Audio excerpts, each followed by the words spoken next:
munsi wa gatatu mu Rwanda inama y'abashikiranganje yarakoranye hifashishijwe ubuhinga bwa none iyobowe na President w'u Rwanda Paul Kagame. Iyo nama y'abashikiranganje yongeye gusuzuma ingingo zafashwe zo gukumira ikwiragira ry'ikiza ca COVID-19 bifatiye ku biharuro by'abandura bashasha n'abahitanwa na COVID-19 ibandanya kwiyongera n'umugero utera uhindagurika. Inama y'abashikiranganje yafashe ingingo ziyongera kuzari zihasanzwe mu ntumbero yo gukumira kwiyongera kwa COVID-19 kubera kwiyongera kudasanzwe kwa COVID-19 mu gisagara ca Kigali no mu turere twa Burera, Gicumbi, Kamonyi, Musanze, Nyagatare, Rubavu, Rwamagana na Rutsiro hafashwe ingingo zo gushira igisagara ca Kigali n'utwo turere mu mugambi waguma mu rugo guhera ku itariki 17 gushika ku itariki ya 26 kwezi kw'indwi umwaka wa 2021. Abanyarwanda bose basabwa kugabanya ku buryo bushoboka impamvu zituma bahura bagakora ingendo mu gihe bikenewe gusa. Hashizweho kandi ubushikiranganji bw'ubumwe bw'abanyarwanda n'inshingano mboneragihugu. Ubwo bushikiranganji bushasha buzoshimikira ku gutsimbataza ubumwe bw'abanyarwanda no kubungabunga umuragi w'amateka no gutoza uburere mboneragihugu. Muri Afrika y'Epfo aho leta itegekanya kongereza abasirikare bagera ku bihumbi 25 mu ntara zibiri, aho inteko zijejwe umutekano zifise ibibazo byo guhagarika uruhagarara, gusahura no guturira inyubakwa bimaze iminsi itari mike. Ingingo yo kongereza inteko za leta izotuma ziyongera incuro 10 kuzari zarungitswe mu ntara zirimwo uruhagarara rukomeye kurushiriza za KwaZulu Natal na Gauteng. Umushikiranganje ajejwe kwivuna abansi Nosiviwe Mapisa Ngakula avuga ko basavye ko izo nteko zongerezwa. Imyerekano muri Afrika y'Epfo yatewe n'ifungwa rya Jacob Zuma yahoze ari president mu ndwiyeze kubera yanse kwitaba urwego rw'ubutungane ruvero gutohoza ruswa yagirizwa. Iyo ruswa yavuyemwo gusahura n'ishavu, ubukene n'ubusumbane bukomeye hagati y'abanyagihugu kubijanye n'ubutunzi bibandanya kwibonekeza muri Afrika y'Epfo. Ivyo inyuma y'uko imyaka 27 irangiye intwaro karyanisha imiryango ya apartheid irangiye muri ico gihugu. Abantu barenga 70 baramaze kwicwa muri urwo ruhagarara utari bwibonekeza mu gihugu mu kiringo c'imyaka itari mike. Ibibanza bikorerwamo imirimo yo kudandaza amajana n'amajana byarasahuwe, ibindi byarasambuwe mu gihe ibindi byaturiwe cyane mu ntara Jacob Zuma akomokamwo ya KwaZulu Natal.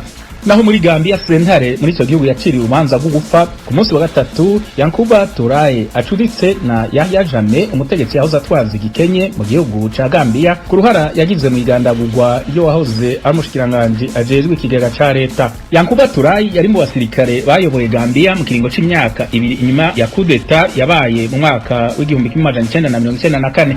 Uyu yaranse gutanga ubuhamya mu mwaka wa 2019 mu mugwi ujejwe kunywanisha abanyagambia no guhinda isi y'akababaro abasinzikajwe n'amabi yakozwe ku ntwaro ya Yahya Jammeh. Abashikiriza amanza bamwagirije ko yagandaguye mu mwaka w'igihumbi 1995 Usman Koro Sese yahoze amushikiranganje ajejwe ikigega ca leta. Ku munsi wa gatanu sentare ku mugwa mukuru Banjul yasanze Turaye yagirwa n'ico caha nk'uko bitangazwa n'itororokanizo ry'amakuru ryo mu Bufaransa AFP. Tukiri muri Afrika abanyamari ntibavuga rumwe ku ngingo y'Ubufaransa yo kugara ibibanza vyabwo vya gisirikare no kugabanya inteko zabwo muri Mali. Mu ndwiheze President w'Ubufaransa Emmanuel Macron yatangaje ko igihugu ciwe kizotangura kugara ibibanza bitatu vya gisirikare mu buraruko bwa Mali mu mpera z'umwaka wa 2021. Tangaza ko ico gikorwa kizotangura mu gice ca kabiri cy'uyu mwaka wa 2021 giherahezwe mu ntango z'umwaka wa 2022. Ivyo yabitangaje nyuma y'inama yagiranye n'abategetsi b'ibihugu bigize umugwi G5 byo mu karere ka Sahel birimwo Mali, Burkina Faso, Chad, Mauritania na Niger. President Macron yatangaje ko abansi babo bahevye imigambi yabo yo kwigarurira ubutaka ko muri iki gihe bariko bakwiragiza iterabwoba mu karere ka Sahel no mu karere kose ko muri Afrika mu burengero. Ikiganiro bahaye ijwi rya Amerika bamwe mu banyamari barerekanye ko batanezerejwe n'ingingo y'Ubufaransa yo kugabanya abasirikare bayo mu gihugu cabo. Bamenyesha ko ico gihugu cotegerezwa kugumiza inteko zacu muri Mali kugira zifashe inteko zaho.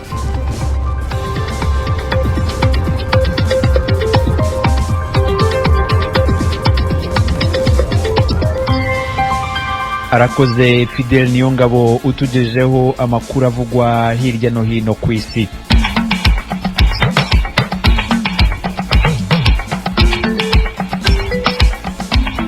Mukomeje gutega amatwi ijwi rya Amerika ivugira i Washington DC mu Kirundi no mu Kinyarwanda. Mu Burundi mutwumvira ku mirongo migufi ya shortwave kuri metero 19 na metero 22, naho mu Rwanda turi kuri FM 104 n'ibice bitatu. mu masaha make ari imbere tariki ya 16 z'ukwezi kwa karindwi irabigeze umunsi ishami ry'ikirundi n'ikinyarwanda ry'ijwi ry'Amerika ryizihiza yubiri y'imyaka 25 ritangiye ibiganiro byaryo. Ikintu cy'ingibagirwa ijwi ry'Amerika ryankoreye nuko mwaka wa 2016 ndi ngaha mu kambi ya Rusenda muri village y'Icyenda ijwi ry'Amerika ryarashoboye kumpuza na mushikanje ahonge mu kambi ya Nduta turavugana inkumbu zirahera ndamenya amakuru yiwe kandi icyo gisera yinzi mu buryo yigeze ahonga sinari inzi na yari. Uyu ni impunzi y'umurundi mu nkambi ya Rusenda muri Repubulika ya Demokarasi ya Kongo. Ijwi ry'Amerika ryamuhuje n'umuvandimwe we bari baraburanye. Ahandi muri Afrika y'Epfo imyivumbagatanyo iragenda ifata intera ndende abayigwamo bariyongera buri munsi. Ayo makuru n'ayandi ni mukanya nimujye kure y'amaradiyo yanyu.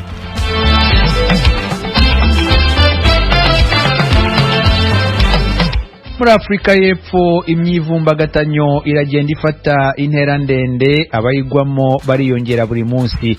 Kugeza ubu iyi myivumbagatanyo imaze guhitana abantu barenga 70, abandi barenga 1200 bamaze gutabwa muri yombi, ariko ntibica intege abasahura n'abatwika.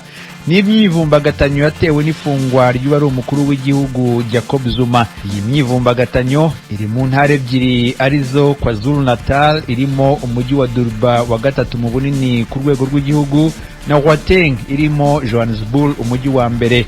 Ku murongo wa telefoni navuganye n'umunyarwanda Josh Kalisa utuye mu mujyi wa Johannesburg maze mubaza uko ibintu byifashe muri uwo mujyi. Hano muri Johannesburg no umujyi wibashiwe kubera ku cyumweru nibwo twatangiye kubona ibikorwa by'ubusahuzi, ibikorwa byatangiye bivugwa ko azarimo kwigaragambya cyangwa se barimo gukora ibyo bikorwa babikora nk'uko babivuze kubera ifungwa ry'uwahoze ari umukuru w'igihugu Jacob Zuma, ariko byahereye mu yindi province ya KwaZulu Natal ho byagiye bigaragara mu duce dutandukanye ariko cyane cyane mu mujyi wa Durban. Ariko ubu hano naho haza kwibasirwa kuva ku cyumweru kugeza magingo aya uduce twinshi cyane cyane udutuwe n'abirabura, niko nabivuga, niho twibashiwe, aho bibashiye ibikorwa bagashahura nk'uko mwabigiye mubibona mu mashusho. Nk'uko wari ubivuze, ibi bikorwa byatangiye mu ntara ya KwaZulu Natal ndetse bikomereza mu ntara ya Gauteng ariyo ntara umujyi wa Johannesburg urimo. Umuntu yakwibaza ese mu zindi ntara usibye izo ebyiri ibi bikorwa byo ntago bihari? Urebye mu zindi ntara nta bikorwa twari twumva bisa gutyo byahabaye. Usibye n'ibyo n'abantu baho muri izo ntara zindi abantu bagiye bagaragaza ko badakeneye kandi badashyigikiye ibikorwa bisa gutyo genda bikangiza ibikorwa remezo.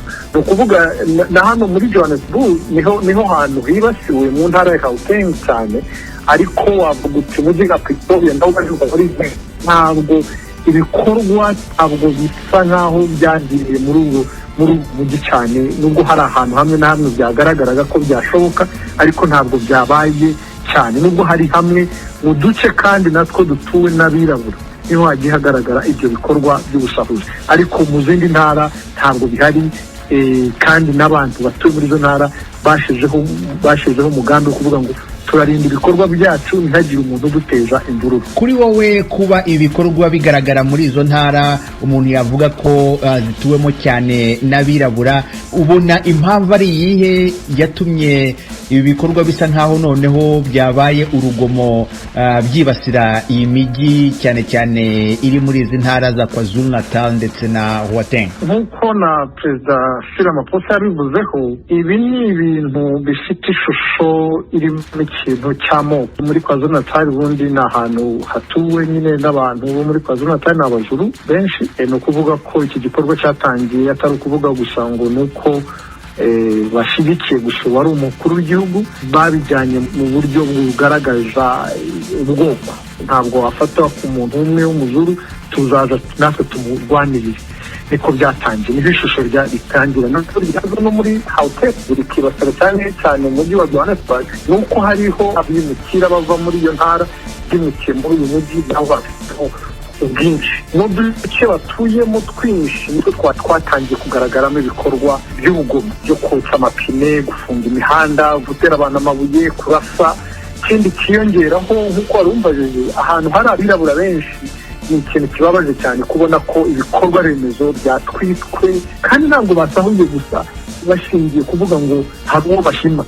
Bashimye n'abantu n'abirabura bafite amaduka, bafite ibikorwa remezo muri utwo duce. Mbese ni ibintu nk'uko nabivuze kare, ni ibintu bishebeje, ni ibintu bidafite agaciro kandi twese twakwigiraho, ariko ukabona ko bifite inkomoko yo kugira ako kantu k'ubwoko ko kuvuga ngo twakora ibi kubera ko hari umuntu wacu umwe wakozweho, rero tugomba kwirevolta tugakora ibikorwa nk'ibyo. Hanyuma se kugeza kuri uyu munota nk'uko twabivuze kare, abantu barenga 70 bamaze kugwa muri ibi bikorwa by'imyivumbagatanyo. Ubu ngubu aho mu gihugu umwuka wifashe gute? Ni iki leta irimo gukora kugira ngo ihoshe izo mvururu? Kuwa mbere Perezida Ramaphosa yabigejeho agaragaza ko bemeje abasirikare 1500 koherezwa gufasha polisi mu duce twibasiwe. Ariko cyane cyane n'ejo habayeho inama ikomeye y'abaminisitiri bashinzwe ibintu bya sekirite, bagaragaje ko hari ibikorwa byinshi byari byibasiwe.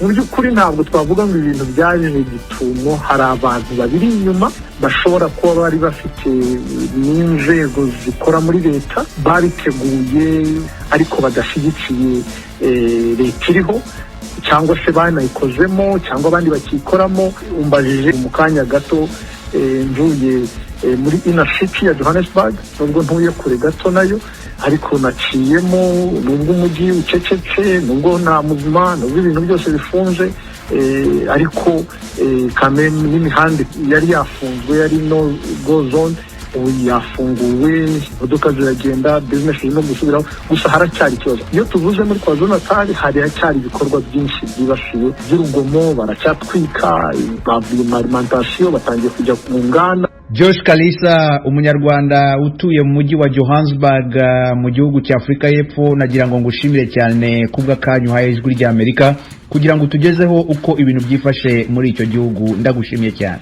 Urakoze. Ijwi rya Amerika. Banywanyi b'Ijwi rya Amerika, bakunzi b'Ijwi rya Amerika, ku itariki ya 16 y'uku kwezi kw'indwi, radiyo yanyu Ijwi rya Amerika izuzuza imyaka 25 ibagezaho ibiganiro mu Kirundi no mu Kinyarwanda. Amakuru yizewe y'imamo agasa n'imitima. Ijwi rya Amerika ni isabukuru twifuza ko mwese mutwumva iminsi yose mugiramwo uruhara ruboneka, haba mu biganiro twakora kuri uwo munsi cyangwa ibyo twazibandaho mu yindi myaka 25 izakurikiraho. Iyi sabukuru nimwe tuyikesha, turayisangiye. Dusangira ijambo, dushaka agasaro kaburaga, muri Sanga ku Ijwi rya Amerika. Tubasabye kutugezaho ibyifuzo n'ibitekerezo byanyu, mwabyohereza kuri aderesi yacu ya email radio-yacu@gmail.com, cyangwa se mwabishyira ku rubuga rwacu rwa Facebook VOA Radio Yacu. Murakarama. Ibyo dukora byose nimwe dushyira imbere ku Ijwi rya Amerika. Ijwi rya Amerika. Mu Burundi, Minisitiri w'Ubutegetsi bw'Igihugu n'Umutekano Gervais Nderakobuca kuri uyu wa kabiri yamuritse ibyo inzego ashinzwe zagezeho muri aya mezi 12 ashize, birimo gukura ibirwanisho mu baturage batabifitiye uruhushya, kugaragaza umutungo wa leta wanyerejwe ungana n'amafaranga y'amarundi arenga miliyari 6 no gucyura abarundi bari impunzi hafi 80,000. Ibindi kuri iyi nkuru tubibaze umunyamakuru w'Ijwi rya Amerika Pierre Claver niyo nkuru ukorera i Kigali mu Rwanda. Igisata umushikiranganje w'intoro y'agati mu gihugu n'umutekano ashimikira ko cyane n'umutekano no kugwanya abagizi ba nabi. Aha umushikiranganje Gervais Nderakobuca yibutsa ko habaye ibitero bitari bike bigahitana abantu benshi mu gihugu. mu nama yagirishije baburumatari n'abatwara amakomine yose y'igihugu.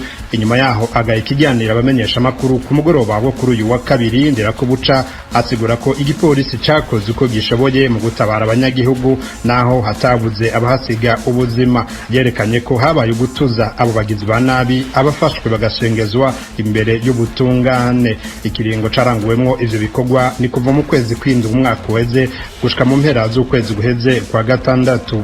Harasambuwe utugu 129 tw'inkozi z'ibibi. Hafashwe inkoho 43 zimwe bita Kalashnikov, inkoho 2 za FAR, inkoho imwe ikoreshwa mu gutera amabombe, ibisasu ntezwantoki 57 byo ku rugamba, ibisasu ntezwantoki 102 byo kwikingira. Harafashwe hongera harakorerwa amadosiye abapolisi 105 bagirizwa ibyaha.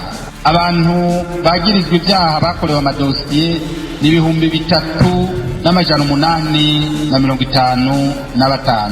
Ubwo bushiranganji busanzwe bujejwe iterambere ry'amakomine burashima ko bwagaruje mu kigega ca leta amafaranga arenga miliyari 6 mu ntumbero yo kurwanya ibiturire n'isesagwa ry'amatungo